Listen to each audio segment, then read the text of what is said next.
They call you buffoons. They're slaves. They're animals. They have no respect for you, my Irish brothers.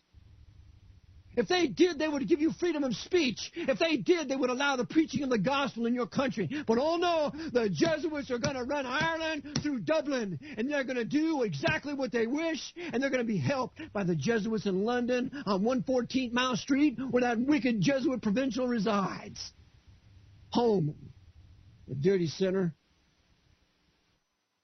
Well, as a result of this horrible Irish massacre, God brings Oliver Cromwell into Ireland in 1649 during the Second Civil War.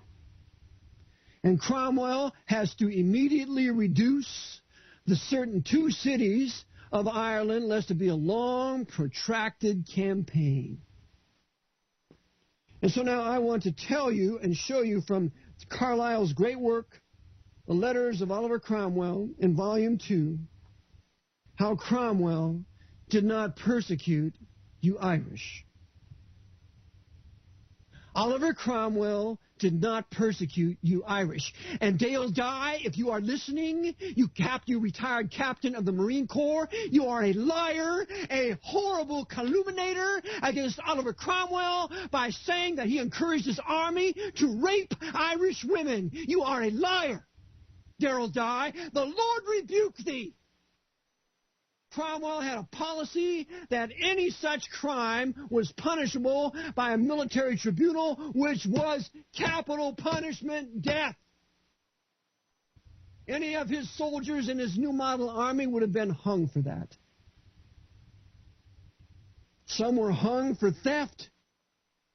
And he warned his officers, and I've just posted it on my website, that if you tolerate this among your soldiers, you will be put to death too. Cromwell was a righteous enemy, and all he sought to do was restore order after 8 years of murder, cutting off the breasts of Protestant women in Ireland. That's what those Irishmen were incited to do by those savage Jesuits. My Irish brothers, it is time to kick the Jesuits out of Ireland. Get rid of every one of them. And you can do it if you want to. Are you sick of the fact that they've buggered you for the last 100 or so years? Finally, Irishmen are crying on the videos, that priest buggered me. He buggered me. Isn't it time to get rid of the Jesuits out of your country? It's time for the Pope to suppress them once again. Another Dominic Ac Redemptor Noster, another papal bull suppressing and extinguishing the Jesuit order forever because, for your Irish sake, they wrecked your country. And they caused the invasion of Cromwell to reduce your country. So everything that you complain about Cromwell, you just remember that he invaded your country because you deserved it.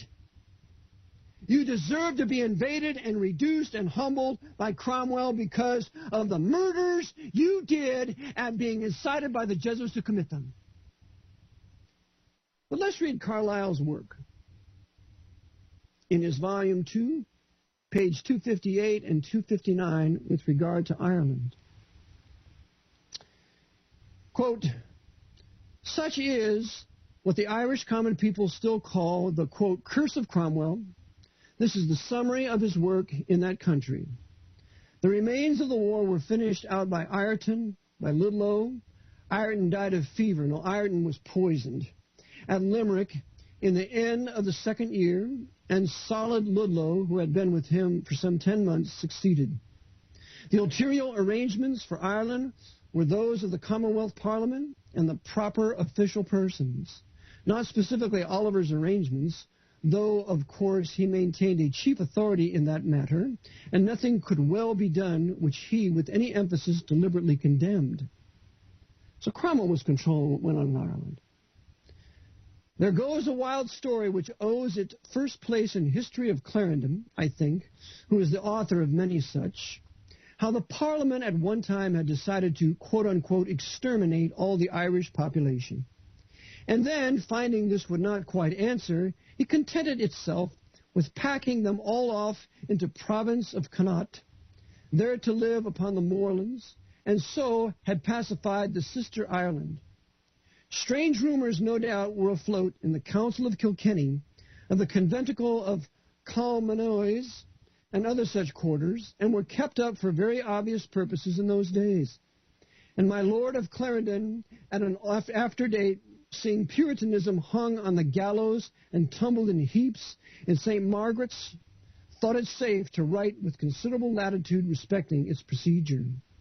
My Lord had, in fact, the story all his own way for about 150 years. In other words, these lies continued for about 150 years. And during that time has set afloat through vague heads a great many things.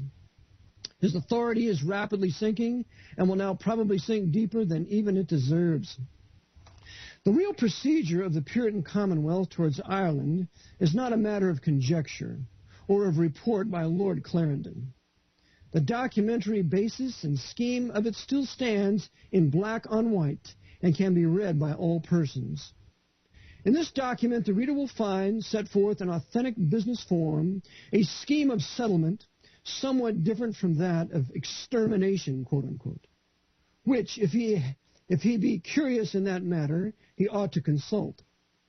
First, it appears by this document, quote, all husbandmen, plowmen, laborers, artificers, and others of the meaner sort, unquote, of the Irish nation are to be not exterminated, no, but rendered exempt from punishment and question as to these 8 years of blood and misery now ended. That's from 1641 to 1649, the Irish massacres. They didn't have to answer for it, which is a very considerable exception from the Clarendon scheme.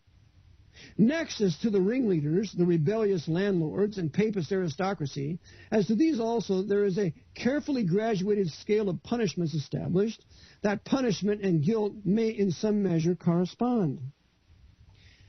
That all can be proved to have been concerned in the massacre of 41, for these and for certain other persons of the turncoat species whose names are given, there shall be no pardon, extermination, quote-unquote, actual death on the gallows, or perpetual banishment and confiscation for these, but not without legal injury and due inquiry and due trial first had for these or for anyone. Then certain others who have been in arms with certain dates against the Parliament, but not concerned in the massacre, these are declared to have forfeited their estates, but lands to the value of 1/3 of the same, as a modicum to live upon, shall be assigned them where the Parliament thinks safest, in the moorlands of Connaught, as it turned out. Then another class, who are open papists and have not manifested their good affection to the Parliament, these are to forfeit 1/3 of their estates, and continue quiet at their peril. Such is the document, which was regularly acted on, fulfilled with as much exactness as the case now in the hands of very exact men admitted of. The Catholic aristocracy of Ireland have to undergo this fate for their share in the late miseries, this and no other. And as for all, quote, plowmen, husbandmen, artificers, and people of the meaner sort, they are to live quiet where they are and have no questions asked. In this way, not in the way of quote-unquote extermination, was Ireland settled by the Puritans. 45,000 armed cuirasses are fighting, not without utility, we hope, far off in foreign parts. Incurably turbulent ringleaders of revolt are sent to the moorlands of Connaught.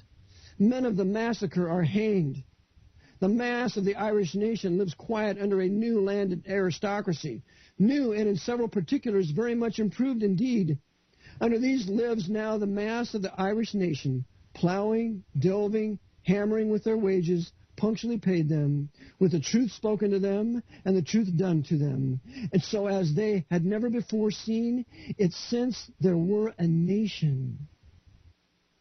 Ireland, under this arrangement, would have grown up gradually into a sober, diligent, drab-colored population, developing itself most probably in some form of Calvinistic Protestantism. For there was hereby a Protestant Church of Ireland of the most irrefragable nature, preaching daily in all its actions and procedure a real gospel of veracity, of piety, of fair dealing and good order to all men, and certain other, quote, Protestant churches of Ireland, unquote, and unblessed real imaginary entities of which the human soul is getting weary would of a surety never have found footing there. But the ever-blessed restoration came upon us. All that arrangement was torn up by the roots, and Ireland was appointed to develop itself as we have seen. Not in the drab-colored Puritan way. In what other way is still a terrible dubiety to itself and to us. It will be by some gospel of veracity, I think, when the heavens are pleased to send such. This quote-unquote curse of Cromwell was so-called is the only gospel that of that kind I can yet discover to have ever been fairly afoot there, unquote. Thomas Carlyle, Letters of Oliver Cromwell, 1898. You see, Cromwell and the Puritans brought blessing and law and order to Ireland, and they were beginning to prosper until the damnable Jesuit restoration of 1680, and all was lost. Charles II killed many leading Puritans, drew and quartered them, hung them, and then restored papal supremacy, even though he was a nominal Protestant. His wife was a Catholic, and she at the feet of a Jesuit. Brother Eric John Phelps, Biblical Truth, History, and Prophecy. May the Lord bless you as you do his will according to his word. The AV 1611.